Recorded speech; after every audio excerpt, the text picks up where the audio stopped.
So we're reading today 28 from the 24th chapter of the third canto of Śrīmad Bhagavatam, renunciation of Kardama Muni. Bahu-janma-vipakvena samyag-yoga-samādhinā draṣṭuṁ yatante yatayaḥ śūnya-agāreṣu yat-padam bahu-janma-vipakvena bahu-janma-vipakvena samyag-yoga-samādhinā samyag-yoga-samādhinā draṣṭuṁ yatante yatayaḥ draṣṭuṁ yatante yatayaḥ śūnya-agāreṣu yat-padam śūnya-agāreṣu yat-padam bahu-janma-vipakvena samyak-yoga-samādhinā draṣṭum yatante yatayaḥ śūnya-agāreṣu yat-padam bahu, many, janma, after birth, vipakvena, which is mature, samyak, perfect, yoga-samādhinā, by trance in yoga, draṣṭum, to see, yatante, the endeavor, yatayaḥ, the yogīs, śūnya-agāreṣu, in secluded places, yat, whose, padam, feet. Translation and purport by His Divine Grace, Sri Bhakti Vijnana Goswami, Srila Prabhupada ki jai. After many births, mature yogis, by complete trance in yoga, endeavor in secluded places to see the lotus feet of the Supreme Personality of Godhead. Purport. Some important things are mentioned here about yoga. The word bahu-janma-vipakvena means after many, many births of mature yoga practice. And another word, samyag-yoga-samādhinā, means by complete practice of the yoga system. Complete practice of yoga means bhakti-yoga. Unless one comes to the point of bhakti-yoga or surrender into the Supreme Personality of Godhead, one's yoga practice is not complete. This is the same point. This same point is corroborated in the Śrīmad Bhagavad-gītā. Bahūnāṁ janmanām ante. After many, many births, the jñānī who has matured in transcendental knowledge surrenders unto the Supreme Personality of Godhead. Kardama Muni repeats the same statement. After many, many years and many, many births of complete practice of yoga, one can see the lotus feet of the Lord in a secluded place. It is not that after one practices some sitting postures, he immediately becomes perfect. One has to perform yoga a long time, many, many births, to become mature, and a yogi has to practice in a secluded place. One cannot practice yoga in a city or in a public park and declare that he has become God simply by some exchange of dollars. This is all bogus propaganda. Those who are actually yogis practice in a secluded place, and after many, many births, they become successful, provided they surrender unto the Supreme Personality of Godhead. This is the completion of yoga. Bahu-janma-vipakvena samyag-yoga-samādhinā draṣṭuṁ yatante yatayaḥ śūnya-agāreṣu yat-padam. After many births, mature yogis, by complete trance in yoga, endeavor in secluded places to see the lotus feet of the Supreme Personality of Godhead. Namo Vishnu Padaya Krishna Prasthaya Bhutale Śrīmad Bhakti Vijnana Goswami Namine Namaste Saraswati Deve Gauravani Pracharine Nirvishesha Shunyavadi Paschatya Deshatarine Panchakalpatarubhescha Kripa Sindhubhescha Patitanam Pavanebhyo Vaishnavebhyo Namo Namaha. Jai Shri Krishna Chaitanya Prabhu Nityananda Shri Advaita Gadadhara Shivasadi Gaura Bhakta Vrinda. Hare Krishna Krishna Krishna Hare Hare, Hare Rama Rama Rama Hare Hare, Hare Krishna Krishna Krishna Hare Hare, Hare Rama Rama Rama Hare Hare, Hare Krishna Krishna Krishna Hare Hare, Hare Rama Rama Hare Hare. Ajanavam Vitbhujau Kanakavadata Sankirtanayata Pitaro Kamalaya Taksha Vishvambaro Dvijavaro Yogadharma Pala Vande Jagat Priyakaro Karanamata Yanta Pravishya Mamavachinam Prasupya Sanjivaya Tekila Shakti Daraksvadhamna Anyam Shavasta Charana Shravana Vagari Prananamo Bhagavate Purushaya Tuvyam Svasyasta Vishvasya Kala Prasidatam Jayanti Bhutani Shivam Mitodya Manascha Badram Vajitam Padokshachay Aveshyatam Namati Prabhaituki.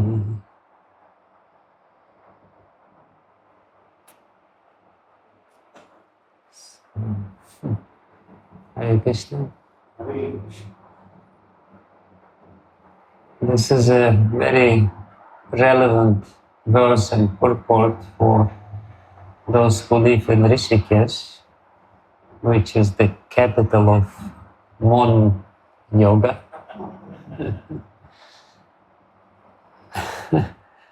And Srila Prabhupada is giving the complete definition what real yoga is by taking this verse as the basis of it. But let's go into little context of this verse to understand its implication better. In the previous chapter, Devahuti approached Kardama Muni when she saw that he is planning to leave home. He was about to leave home, to leave her alone, and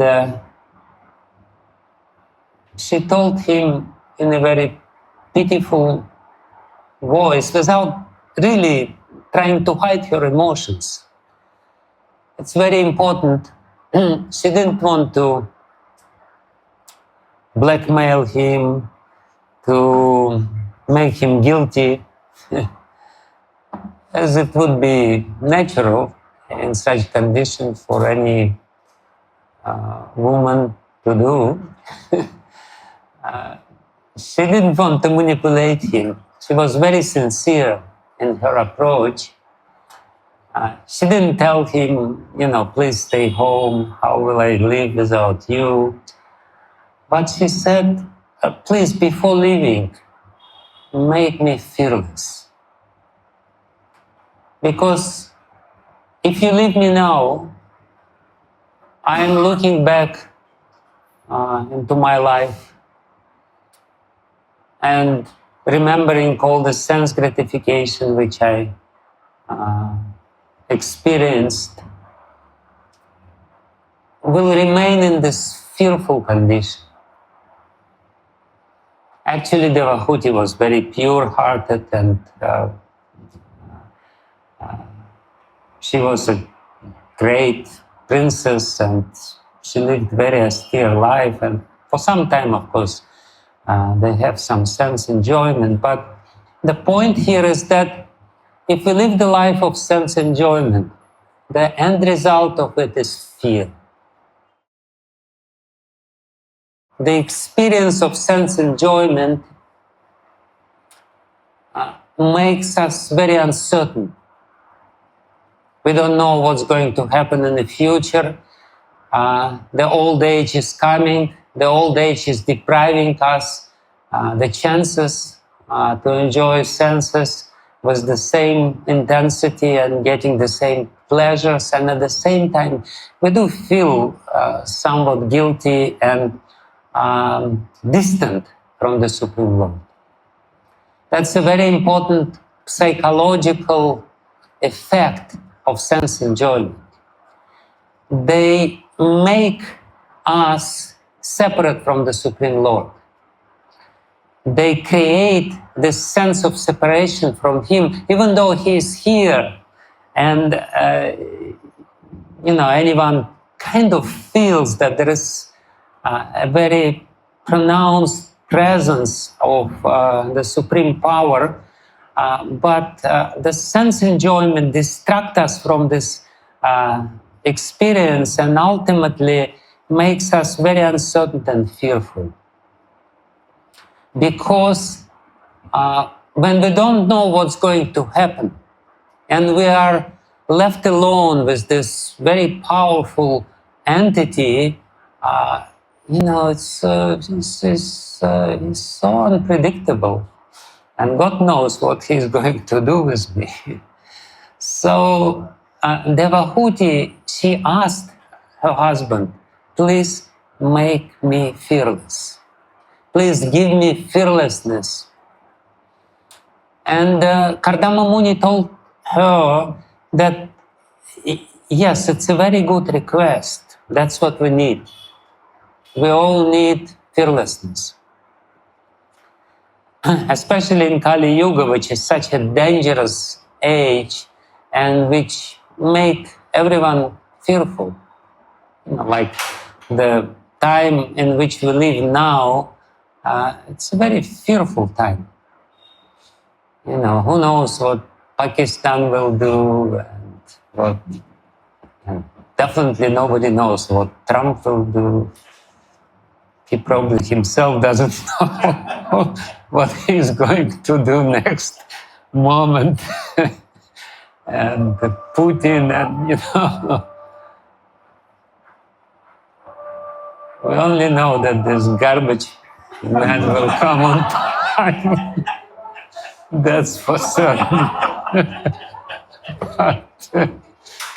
But the rest remains very unclear. So, anyways, it's a fearful time. There is no doubt about it. And in Kali Yuga, we more than ever need fearlessness. And therefore, Sri Krishna sent Srila Prabhupada, who is Abhay Charanaravinda, to give us the fearlessness, to give us this sense of fearlessness, which is so much necessary for us in Kali Yuga. It's not a coincidence that Krishna sent him, and that this is the name which was given to him by his parents and confirmed by his spiritual master Bhaktisiddhanta Saraswati. So anyway, she asked for fearlessness, and Kardama Muni said, yes, it's extremely important, and you will become fearless after hearing your son, who is the Supreme Personality of Godhead himself. And that's another very important point for us to understand, that the way to become fearless is to absorb ourselves into the teachings of the Supreme Personality of Godhead. Because again, due to our past experiences, we don't have such an acute and clear experience of the Supreme Personality of Godhead and His qualities.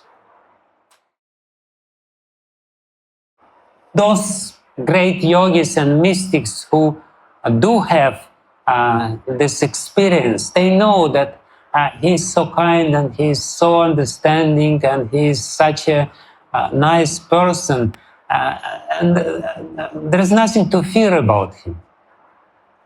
They have this direct experience of His qualities, of His gunas, of His great qualities, and therefore they're naturally fearless. But because we don't have this direct experience, because our experience is somewhat hazy, it's not very clear, we need the confirmation of it. Yes, God is not going to do anything bad for you, and He will reciprocate with your surrender. He will not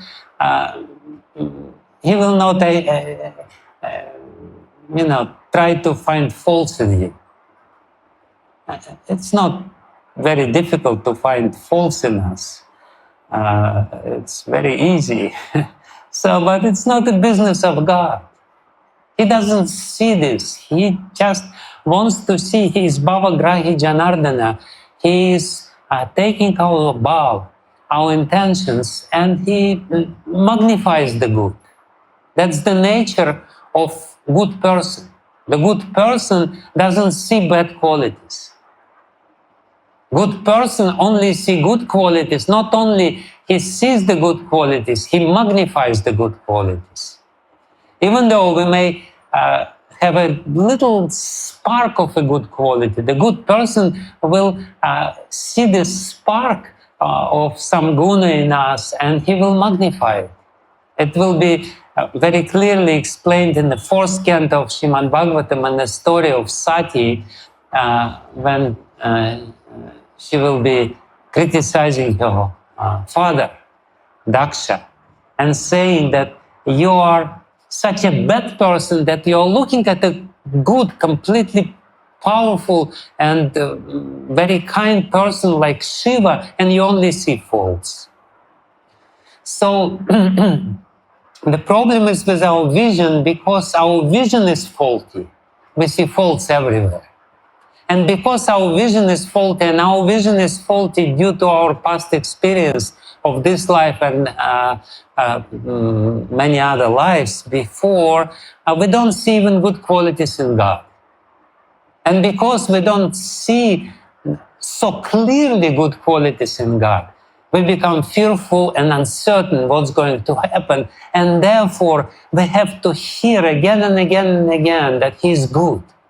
He is so good. He has all good qualities which you can imagine, and therefore He will only reciprocate with the good qualities which we have. Yes, He may, for the teaching's sake, do something which will make us more straightforward and clear, but ultimately He is the goodness personified. And therefore His vision is very magnanimous. And therefore He comes as Lord Chaitanya. And as Lord Chaitanya, He doesn't see any faults. Because Kali Yuga is an ocean of faults. And if you start judging people according to their merits and demerits, then, you know, there's, you have nothing to do, you know. You just send them to Yamaraj and let him deal with them. But because he's so good, he comes with this magnanimity and spreads this Krishna consciousness to everyone without seeing that we're all pamara, that we're all fallen people. So that's the background of this. And here, of course, Kardama Muni, he is coming to the same Kapila Dev, and he is praying to him. And then initially, it's an etiquette. If you approach somebody and if you have some request, and especially if you approach God, you have to ask him, you have to glorify him. You have to really reveal to him that you understand who he is.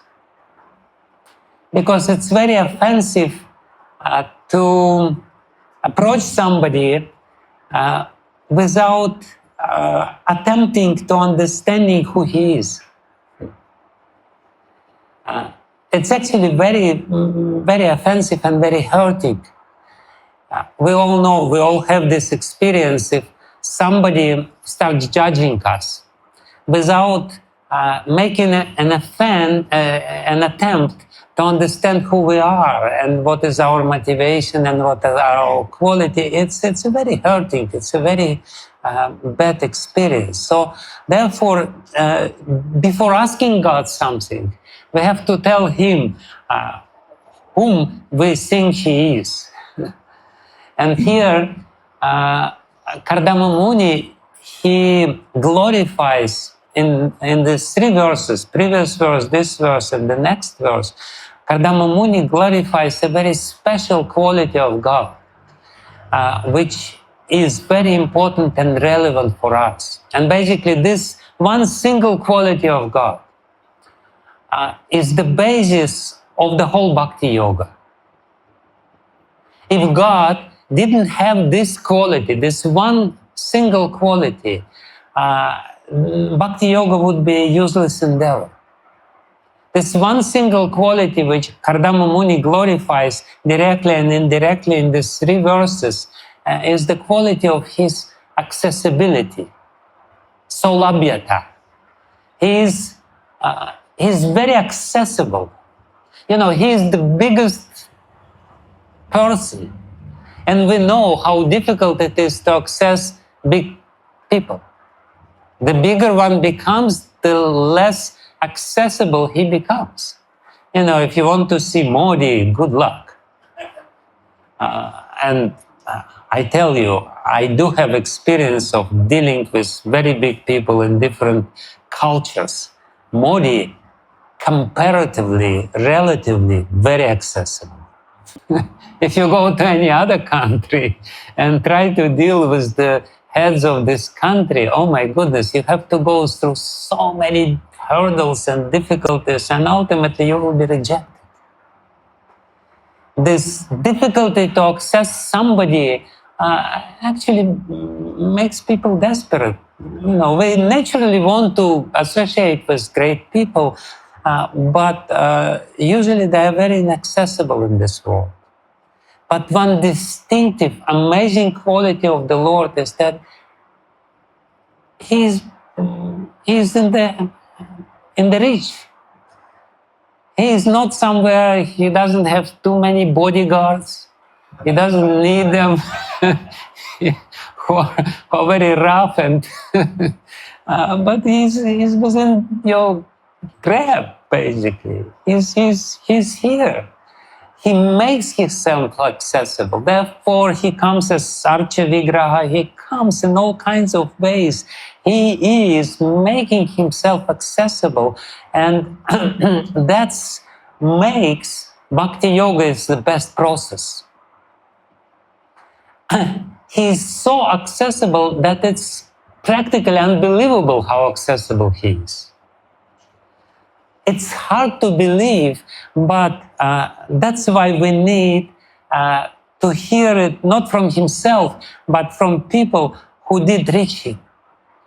That it's very easy to get connection with the Lord, and therefore Kardama Muni, to state it, first says that some crazy people, some very pious people approach demigods to fulfill their needs. But they're very pious, but not very right in their minds. Why people approach demigods? Krishna himself explains this in Bhagavad-gītā. They approach demigods because they think that it's easier to fulfill their desires by approaching demigods. Instead of going to the Supreme Lord, they think, it's better, they're kind of closer. Let me ask Indra to give rain, let me ask Bahūnāṁ or whatever, let me ask Sun, God, to give me good health. Let me go to this departmentalized kind of hierarchy of different powerful persons and get something from everyone. But the problem with this, there is nothing wrong with this. It's an authorized Vedic method, Vedic path. But the problem with this is that by going to one and another one and another one and asking from him this and from them something else, you don't surrender yourself.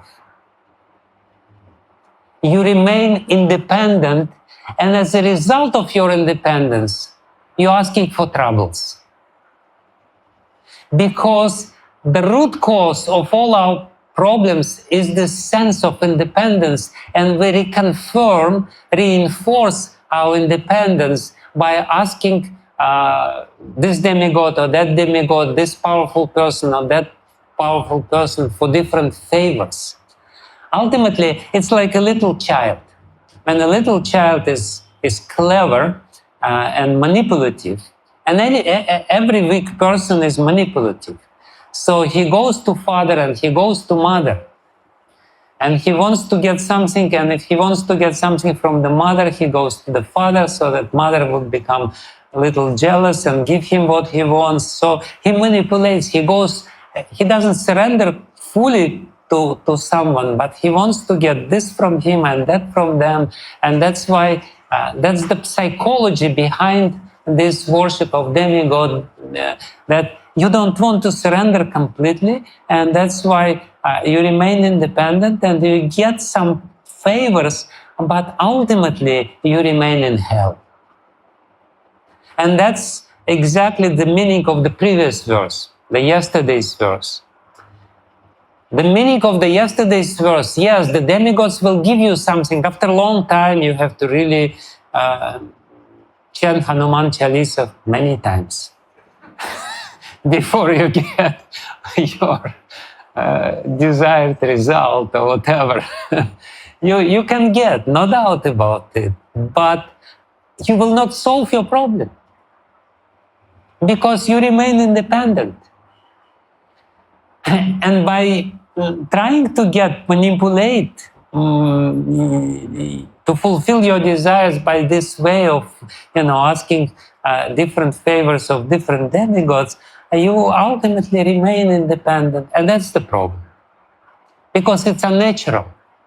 We are dependent by our very nature, but still we want to maintain our false independence.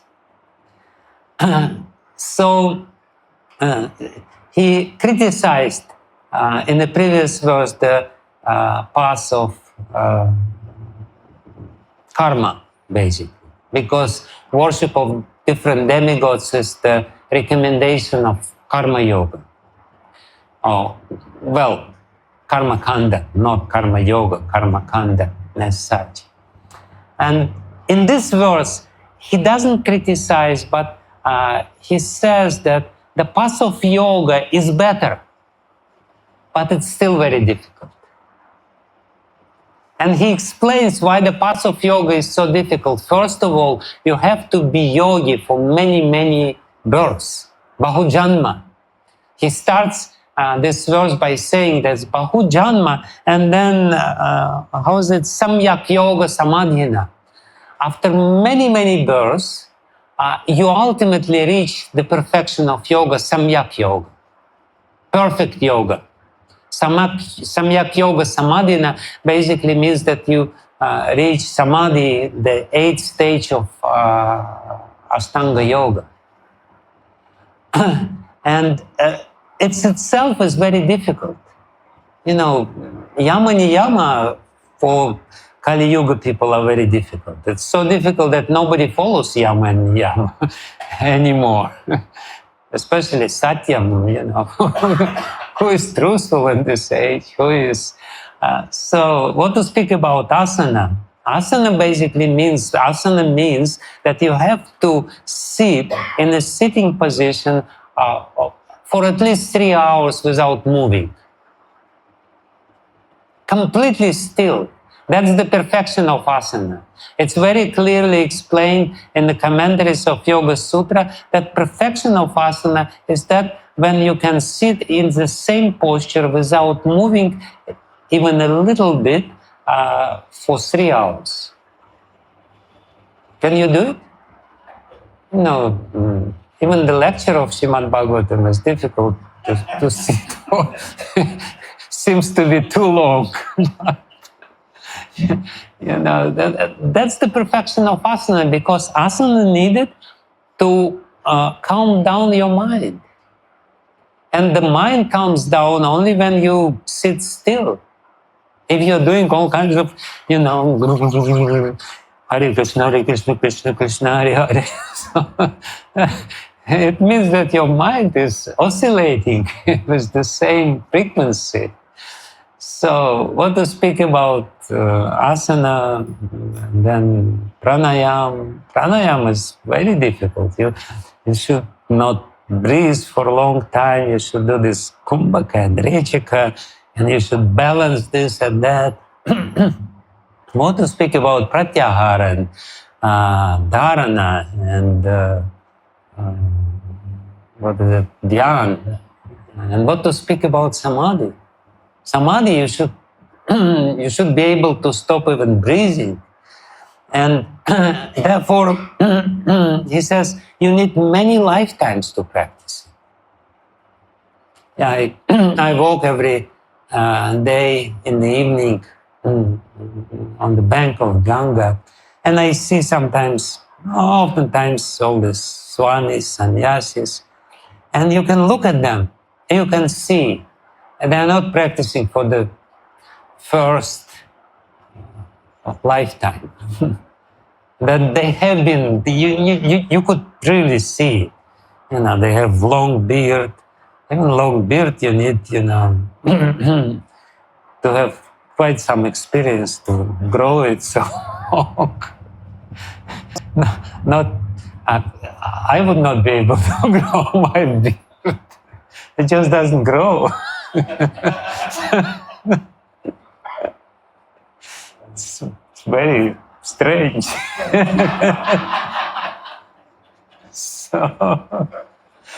So you need some genetics, proper genetics in place. You need some proper karma. And yeah, you clearly can see these people, they have been practicing yoga again and again and again, and still they come here. It means that they didn't reach this samadhi. They didn't reach the higher stage, and therefore they have to come back again. And what he says at the end, so after this many, many births, when you reach the stage of samadhi, of this samyag-yoga-samādhinā, so what happens with you, draṣṭuṁ yatante yatayaḥ. You become yati. Yatayaḥ means yati, means sannyasi. You become completely detached because of this practice. And then only this idea comes to your mind that you want to see the Supreme Personality of Godhead. draṣṭuṁ yatante. In the beginning, you don't have even this ambition. Usually, why people start doing yoga? Because they want to improve their health, or in a better scenario, they want to, attain some higher state of consciousness. But they don't have this very clear idea that I do yoga. What's the purpose of yoga? The purpose of yoga is to see God. Draṣṭuṁ yatante, yatayaḥ. Therefore, it is very clearly said that after many births, when you achieve perfection, then this idea comes to you, what do I need? I need to see God. I need to endeavor for this purpose. The word yatante means endeavor. It basically means that this goal becomes clear to you. In the beginning, it's not clear to you, and therefore, only after many, many births, draṣṭuṁ yatante, yatayaḥ. So, and śūnya-agāreṣu, they go to secluded places, not to the, yoga studio in Rishikesh, where they can get some good dakshiṇa. They go to completely secluded places, and they practice there in this secluded places, yat-padam, that for the purpose of seeing his padam, or for the purpose of surrendering. What yat-padam means, they understand that ultimately what I need to relinquish my independence. That's the perfection of yoga, and therefore Srila Prabhupada quotes this Bahūnāṁ janmanām ante jñānām mam prapadyante. So samahatma sudurlabha, this verse from the 7th chapter of Bhagavad-gītā, it says after so many births, jñānām mam prapadyante, ultimately this idea of surrendering oneself comes to the mind of a yogi. Even this idea is very foreign to our nature, to our conditioned independent nature, because everyone wants to be independent.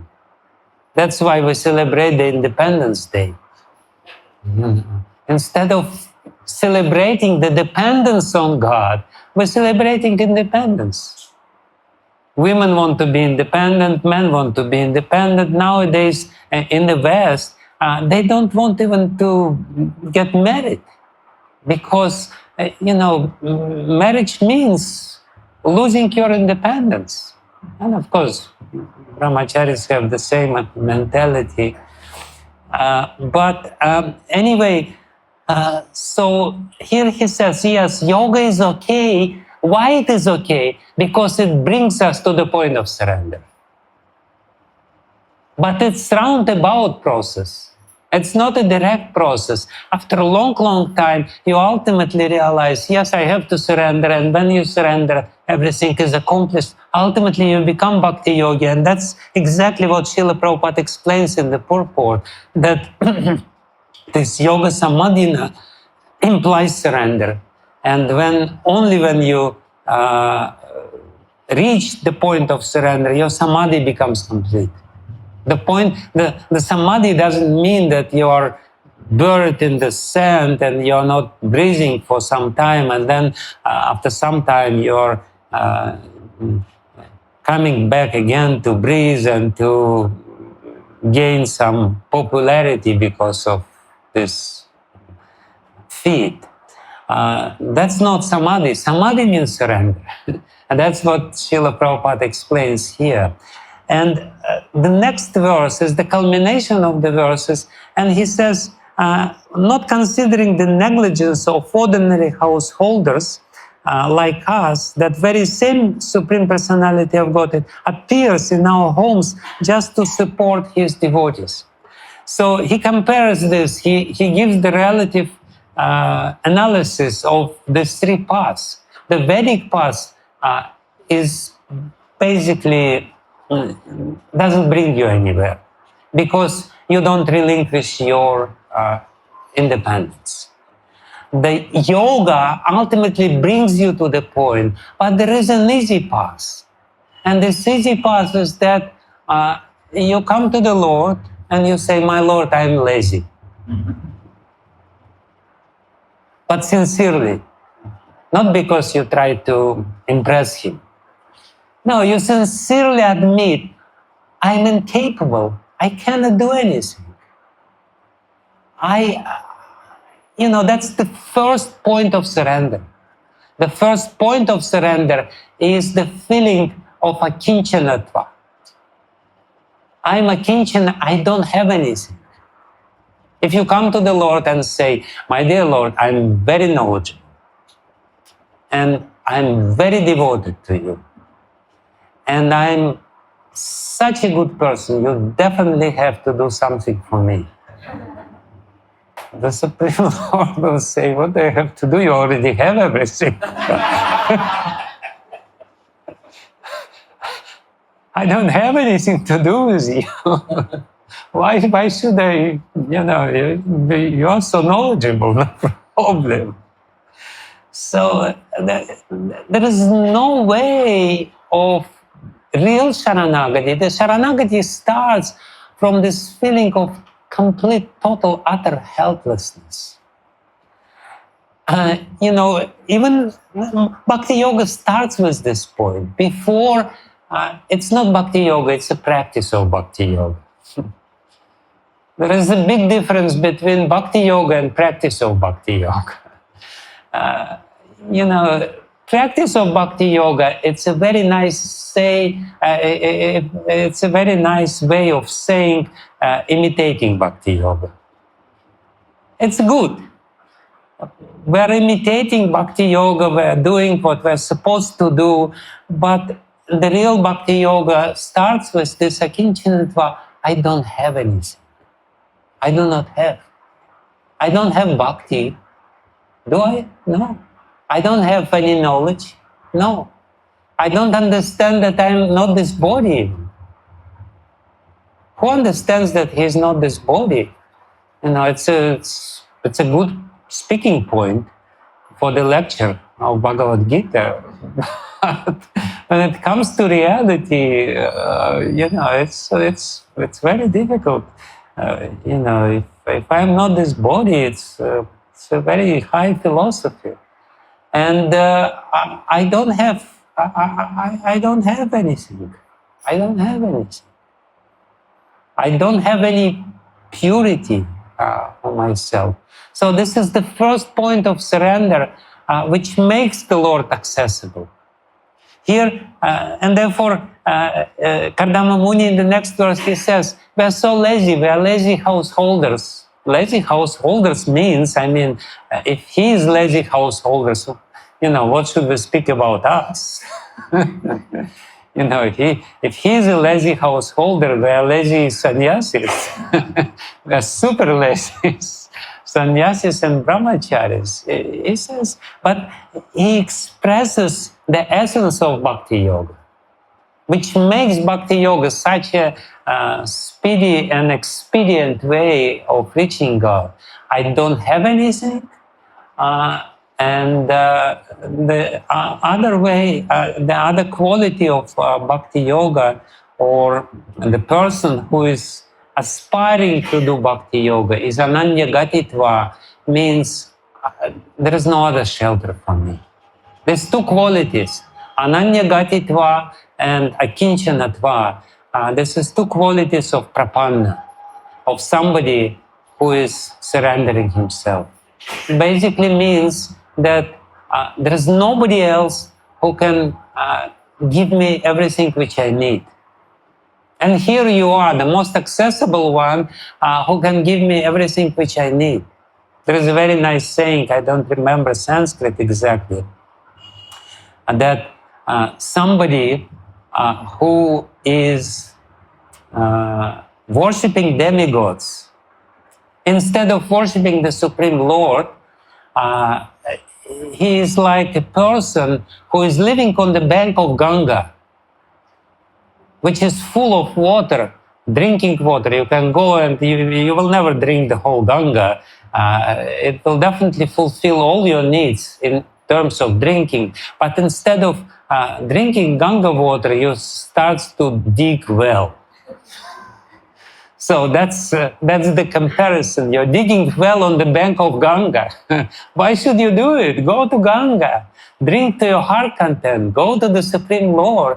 But for that, you need to have this feeling that I don't have anything and I do not want anything from anyone else. Only the Lord will fulfill all my desires. Srila Jiva Goswami, he explains this in Bhakti Sandarbha. He says that, of course,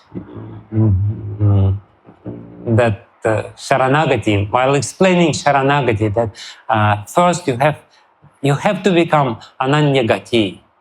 I don't have any other goal. I don't have any other aspiration. Everything else which I need, everything which I need will come to me from my Lord.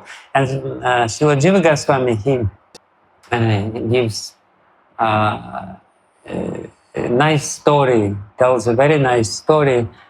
I believe it's from one of the Puranas. I think it's either Brahma Vaivarta Purana or Vishnu Dharmottara Purana, whatever it is.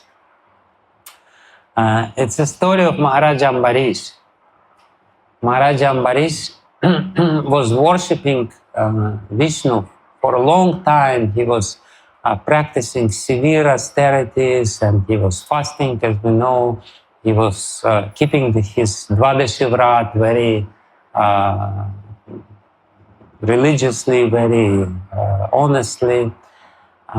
And Vishnu wanted to test him.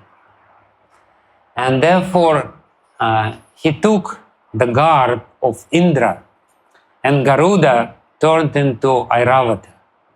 And while Maharaja Ambarish was standing there on the ghat of Yamuna and worshipping the Supreme Lord, all of a sudden Indra comes in his full glory on white elephant, Airavata, and Indra says, "Oh, dear Maharaj, I'm very pleased with you.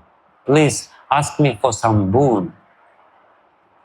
And Maharaj Ambarish, he humbly folds his hands and he says, "Yeah, I don't, well, I didn't ask you to come, but thank you for offering this, but I don't need anything from you.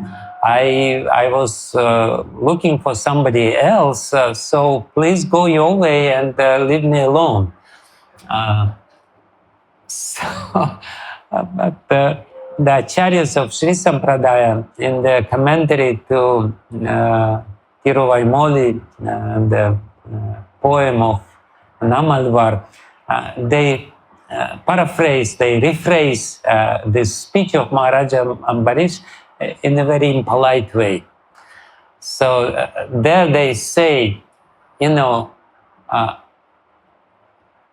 that Maharaja Ambarish, after hearing this request, he looked at Indra and he said, "Who are you and who is this insect with you?" Meaning Airavata. Who is this insect which is coming along with you? What are you doing?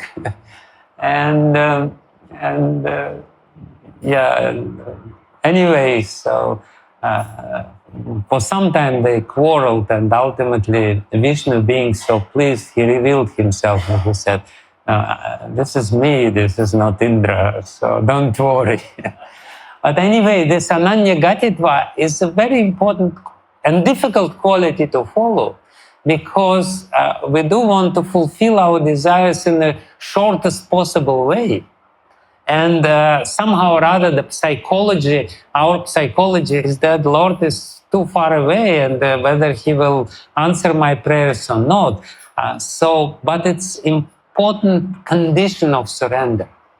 And there is another story, again from Alvar's life, a very beautiful story. There was this Tirumalisha Alvar who was sitting, and he was his clothes, he was a sannyasi, and he was stitching his clothes. And he had some needle and this coconut thread, and he was stitching his clothes, but the thread was always coming out. And Shiva and Parvati, they were traveling, and he didn't look at them, and their shadow of Shiva and Parvati touched this Tirumalisha Alvar. And because their shadow touched him, he moved so that the shadow of Shiva and Parvati would not touch him. And Parvati, of course, was somewhat surprised, because everyone else wants not their shadow, but would be happy if the shadow would cast on them. So anyway, so she poked her husband, Parvati, and said, "Go to him and ask him for a boon. Ask him to ask for a boon." Okay, Shiva, being obedient husband, goes to Tirumalisha Alvar and says, "I'm very pleased with you, with your austerities and your purity. Please ask me for a boon." Tirumalisha Alvar, he looks at him and says, "Can you give me moksha?" Shiva says, no, moksha is not my department. For that you go to Vishnu. Ask for anything else. Tirumalisha Alvar says, "Can you at least prolong my life?" He says, no, that I cannot do, because this is according to your karma. You will live only what you like. And then Tirumalisha Alvar says, "Okay, then make sure that this coconut thread will not fall out from the eye of the needle. That's the only thing which I need at this moment of time." And Shiva, he became so offended by this. And he wanted to, and he manifested his third eye.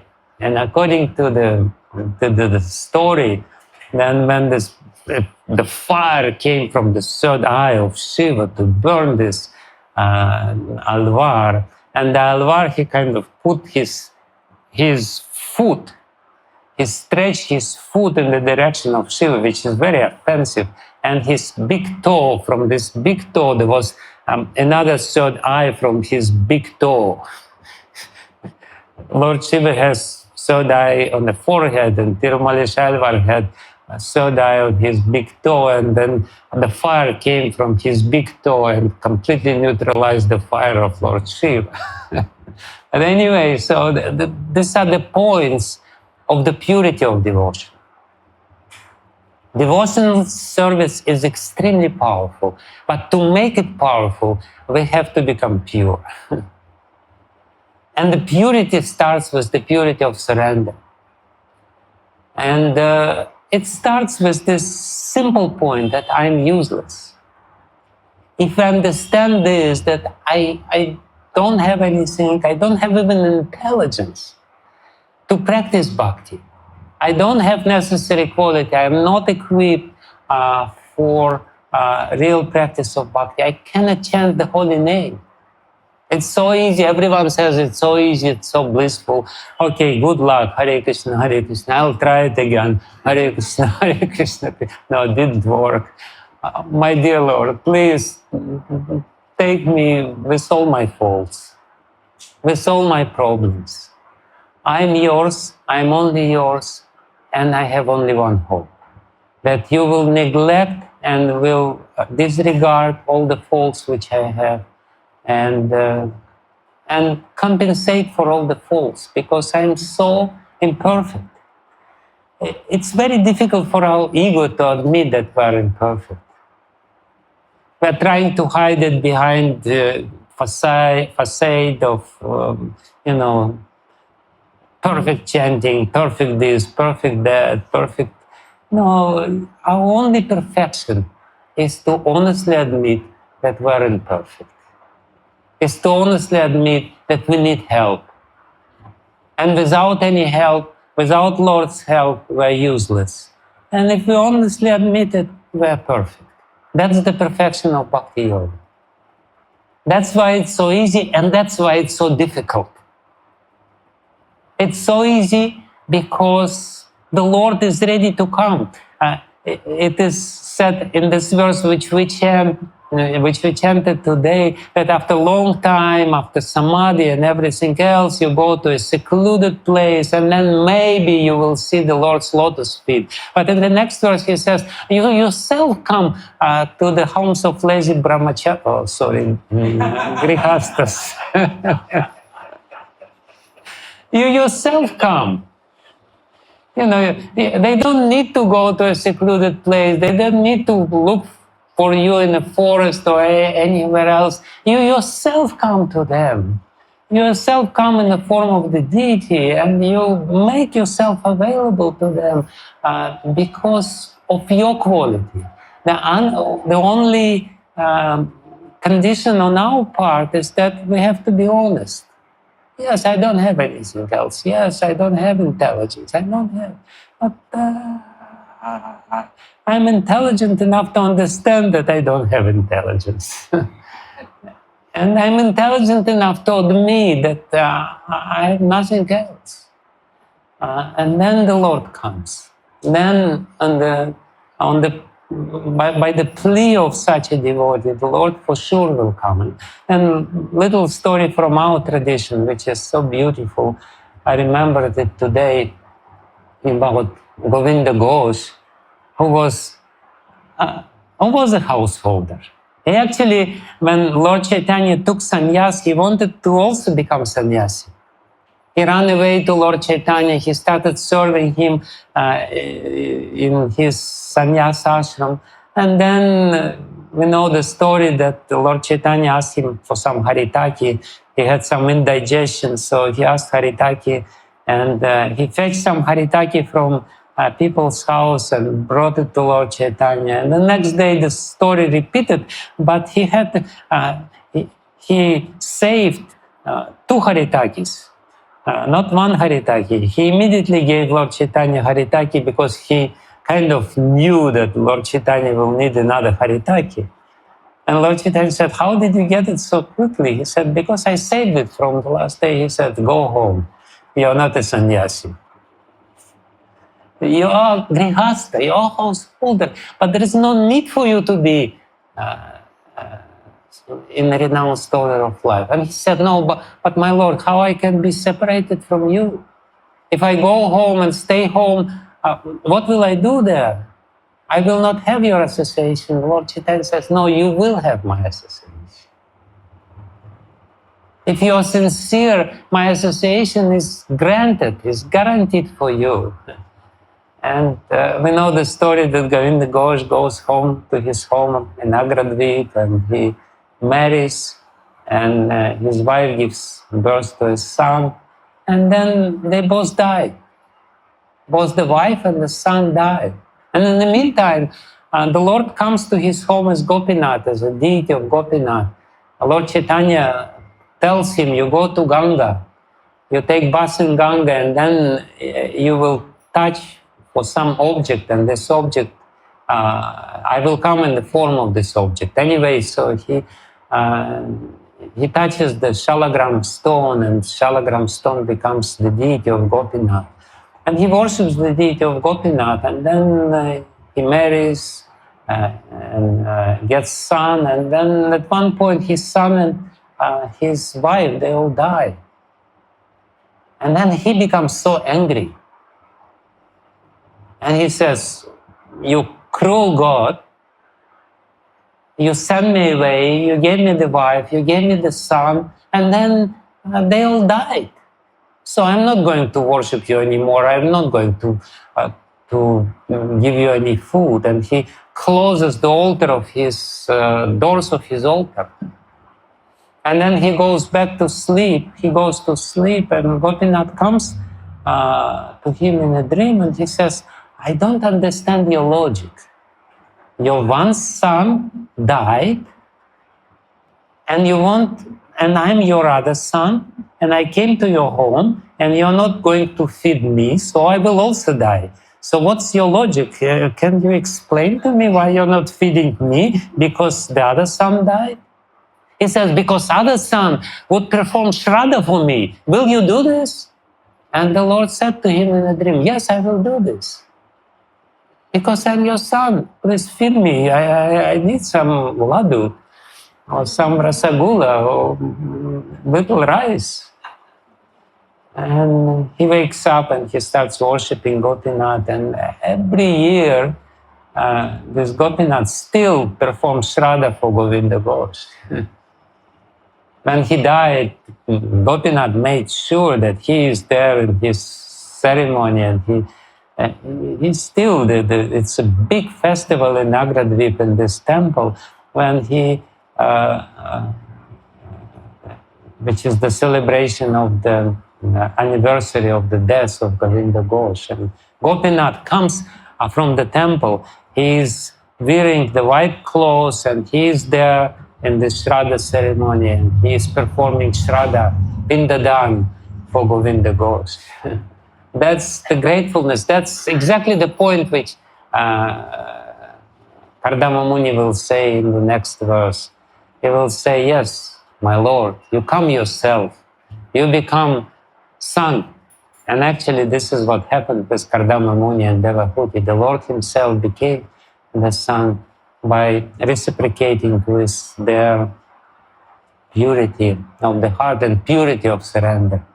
So that's the comparative study, the comparative analysis of these three paths.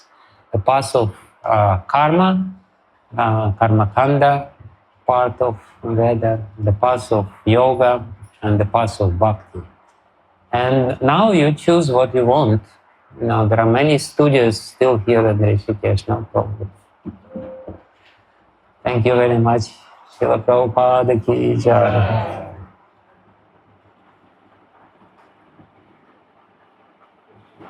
Yes. But you explain about the independence.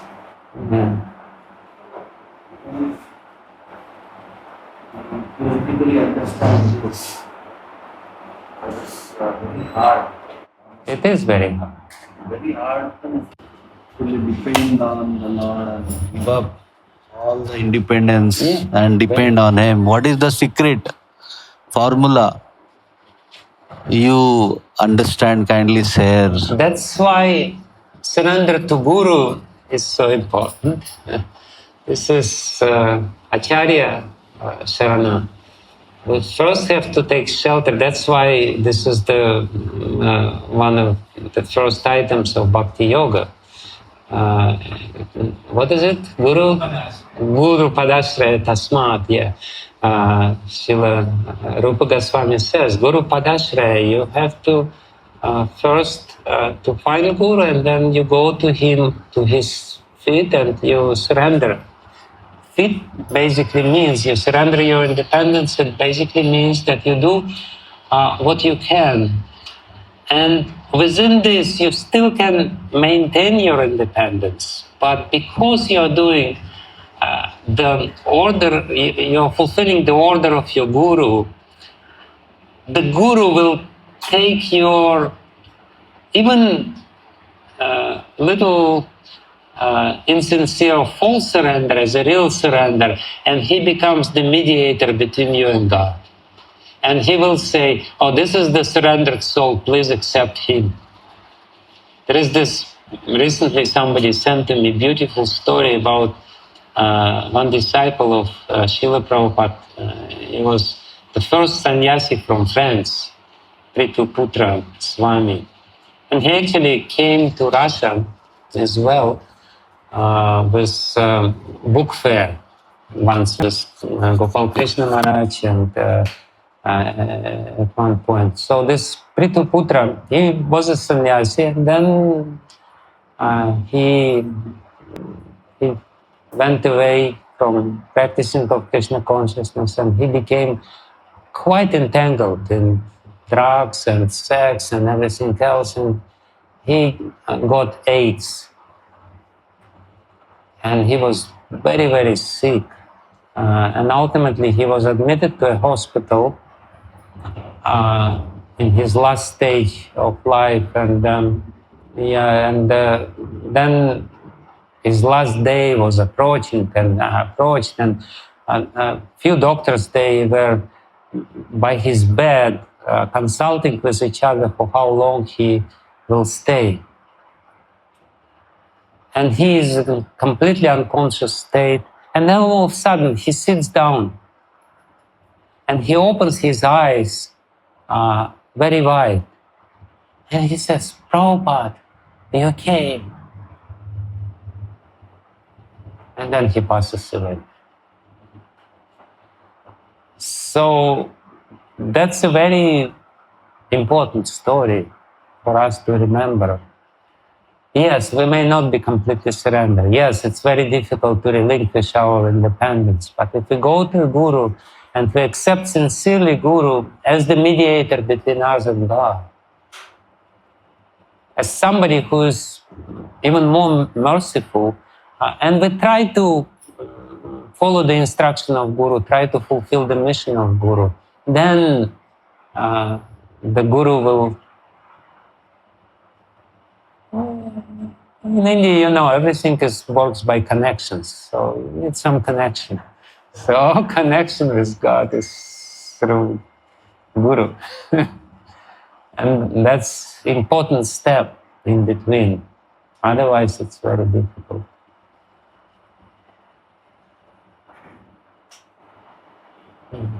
Maharaj, as you are saying, approaching different demigods, like if I want good health, then I will do Lord Dhanvantari. Like, give me good health so that I can practice Krishna consciousness. Or, like as Prabhupada mentioned, if you go to Lord Ganesha, you can get more wealth. But if you are using it for Krishna consciousness, then it is okay, like that. So, and if you go to the South Indian temple mostly, where Lord Krishna is in the center, but around them there are all demigod temples around. So those who come to worship Ganesh, they can come to worship Ganesh and then automatically will come to Vishnu, like that. So how do we understand those things, that demigod being around Lord Vishnu? Śrīmad Jiva Goswami explains this point in Bhakti Sandarbha. He says that we can worship demigods, but not independently. And there are different, mentalities which are behind the permissible, so to speak, worship to the demigods. One, you understand that demigods are part of the Lord, and you worship them not independently, but as a part and parcel of the Lord. Another one, I think there are 3 conditions. I don't remember everything, but basically, you worship them for the sake of, of connecting yourself with the Lord or whatever. Try to. So if this worship is connected mentally with the worship of the Supreme Lord, that it may not interfere with your one-pointed devotion. It's very interesting. From in the history of Sri Sampradaya, there is one story. There was one GR, one sannyasi. I think he was a disciple of Nand Pillai.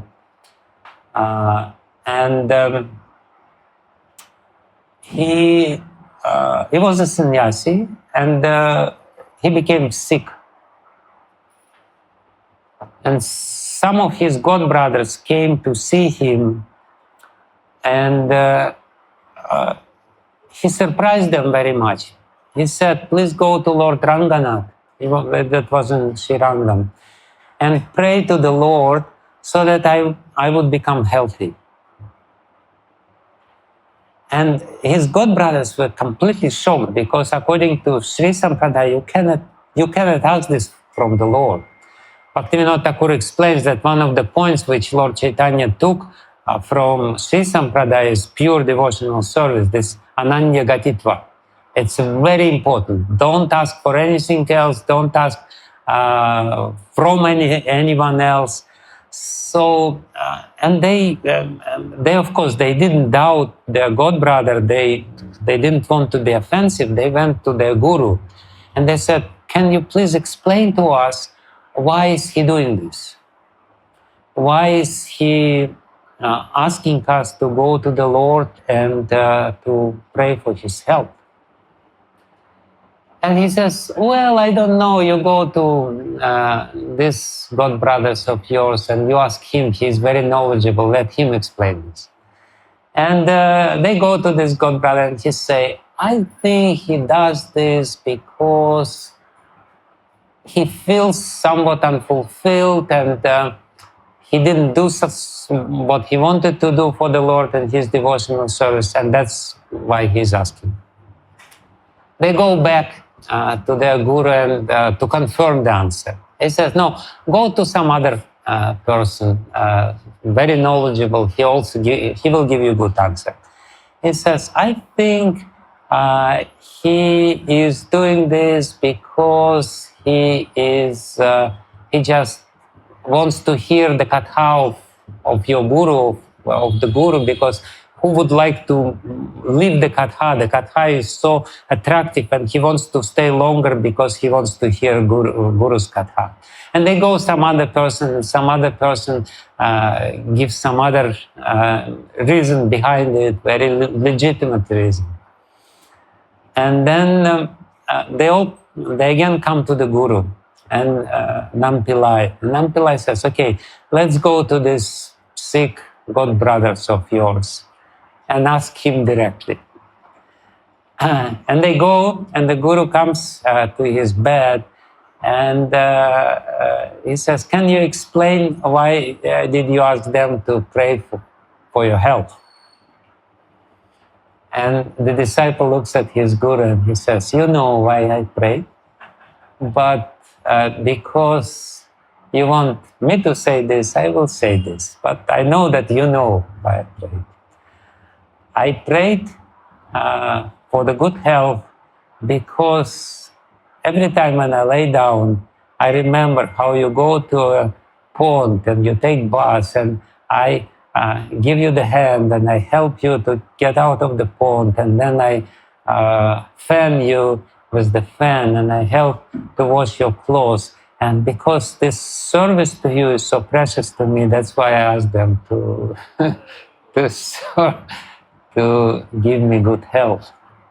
So that was the answer. That was the correct answer which they gave. And that's how we really get rid of our independence. Anyway, let's finish now. Thank you very much. Srila Prabhupada ki jai.